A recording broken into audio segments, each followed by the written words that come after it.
suñu tànk moo di li ñuy naan fukki fan ak juróom benn yi nga xamante ne dañ ko jagleel ci xeex lépp loo xamante ne mooy noot fa gaagal wala teg loo xamante ne dafa diis jigéen ñi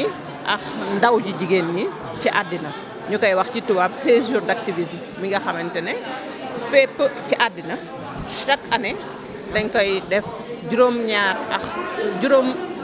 ñaar fukk ak juróom ci weeru novembre ba fukki fan ci weeru décembre ñu koy commencé ci journée bi ñuy wax journée pour l'élimination des violences envers les femmes léegi suñu partenaire mooy association des femmes diplômées des universités bi ñu oowee pour ñu jàppale leen pour ñëw fii ci université Cheikh Ahmadou Bamba Partners investir mobiliser aussi ay nitam ñëw accompagner leen parce que Partners mission mooy assister les organisations de la société civile et dañu gëm ne que tey pour assister organisation de la société civile yi pour jàmb am fépp ci àddina bi éducation surtout éducation religieuse donc daf ci am solo donc université Cheikh Ahmadou Bamba bi nga xamante ne léppam ci base bi éducation religieuse la ñu ñëw njëkkee ko fii ñun suñu première activité ñu ubbee ko fii après ñu war a dem tamit Kaolack incha allah léegi ak aussi femme takk der yi police ak gendarmerie aussi dañu war a dem ci ñoom parce que xam nañ ne que ñooñu ñëpp bu ñu boolee seen i doole donc li nga xamante ne moom la ñuy wër ci àddina bi dinañ ko am. ngir rafetlu intervention yi naam ñëw nañ ak ñaari consultant yi def ay présentation waaye gis ngeen université bi dañu démarrer seen benn ndaw bu góor mu ñaan après ñu jox ku jigéen mu wax ñu xalaatam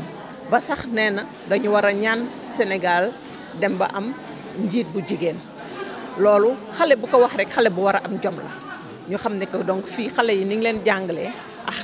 am na modèle boo xamante ne fii nii waxuma la biir Sénégal sax mais Afrique ci boppam war nañ ko tasaare parce que modèle bi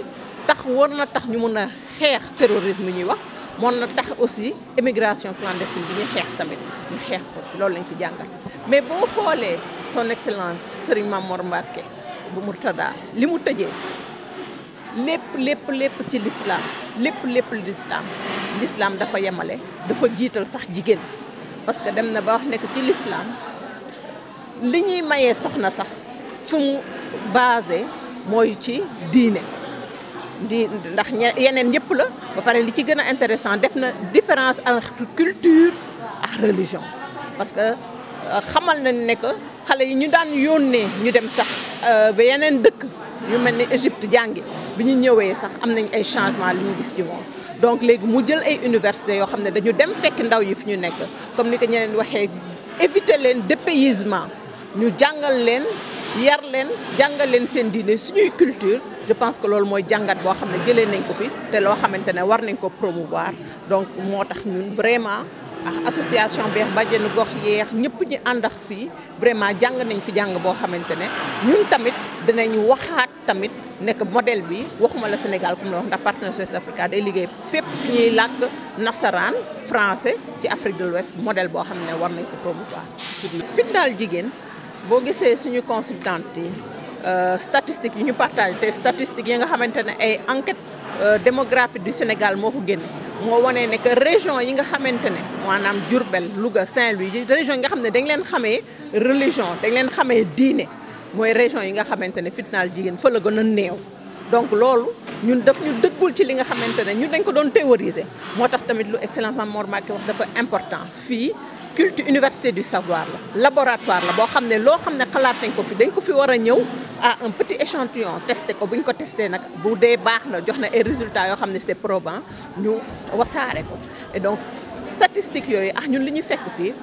tax na dëggal nañu déjà li ñu xalaatoon ne que problème mu éducation ak éducation religieuse moo am ba président de la république sax da doon wax dañu war a delloo si nit ñi éducation civique benn instant mais man dama doon wax sax ne que moral dañ ko ci war a delloo donc dëggal na ne que loolu dëgg la ñu delloo waat suñuy valeur ndax bàjjenu gox yi ñu ngi doon oo seen bopp parce que bàjjen mooy lan bàjjen mooy papa sa papa bu fi nekkul bàjjen te jigéen la nga wéeru ci moom donc yooyu yëpp suñuy valeur la ak ndeyu daara yi yooyu yëpp ay valeur yoo xamante ne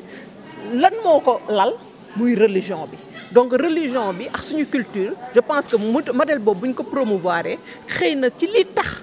Sénégal am stabilité par rapport à yeneen pays yi ci la bokk loolu tamit loo xam ne jàng nañ ko fi te tamit ñëw biñ fi ñëw tax na pour ñun dëggal na ko